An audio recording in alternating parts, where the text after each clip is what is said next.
Why the road to El Dorado was a road to failure. Many of you likely have watched the 2000 DreamWorks film The Road to El Dorado, and like myself, you may have enjoyed it greatly and wondered why it was so underrated. Well, I am here to give you an answer to that.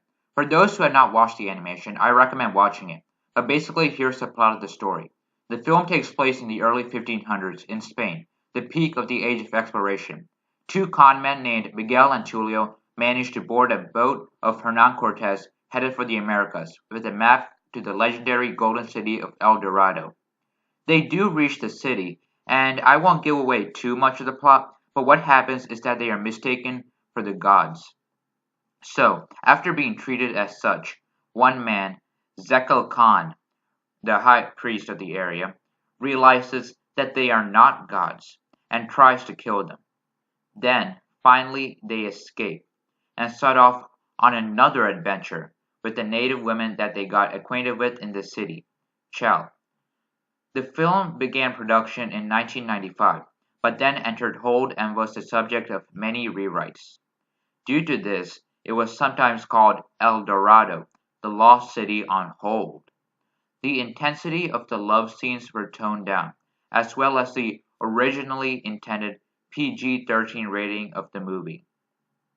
At the same time of the development of the movie, the company was making The Prince of Egypt. This meant that more resources were devoted to the latter film rather than the El Dorado film. However, it must also be taken into account that the music was created by great musicians. Some of these musicians and composers had even worked on the renowned Lion King and Prince of Egypt. So, we still haven't truly answered why the movie was a box office and critical failure.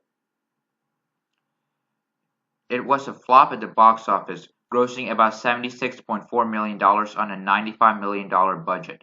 Rotten Tomatoes gave it a 48%. So even with such a great cast and musicians such as Tim Rice and Elton John, with smaller parts by even Hans Zimmer, the famed composer of many pieces and movies today, and John Powell, why did the film fail so miserably? Why did it why? A major problem was the fact that the story of the movie changed a lot throughout production. At first, it was intended for more adult audiences rather than children with the PG-13 rating. But then the creators decided to tone things down a bit and change it to PG. They added more clothing to the scantily clad Chell and toned down the love scenes. According to a 2000 article in the LA Times, morale was very low among the animators due to the differing views for the movie. Throw in the fact that they were working on the piece Prince of Egypt as well most of the time. And it is no wonder why perhaps the movie was not as good as it could have been. Some native groups were offended by the representation of a native woman, Chell, as, quote, hot and spicy, end quote, according to some sources. Also considering the fact that it was released soon after The Prince of Egypt, it may have been a step backwards for most critics.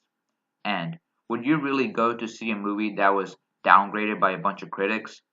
Add the fact that it had a bunch of suggestive content, especially that of Chell, and the songs weren't as good as was expected from the Oscar-winning team of The Lion King, and you have a recipe for disaster. All in all, it might be the fact that critics were expecting another Prince of Egypt. When DreamWorks offered up a less thought-provoking, simple animation, they were not really satisfied. There are a variety of factors that played into the reason for The Road to El Dorado becoming a failure, although 17 years later, we can see that it truly wasn't all too bad as critics made it out to be. It just had an unfortunate incident in that it was created shortly after one of the greatest masterpieces of DreamWorks and of the animation world. That unfortunate timing resulted in the road to El Dorado becoming a road to El failure. So, thanks for watching and make sure to subscribe for more great content. This is Real Review, signing out.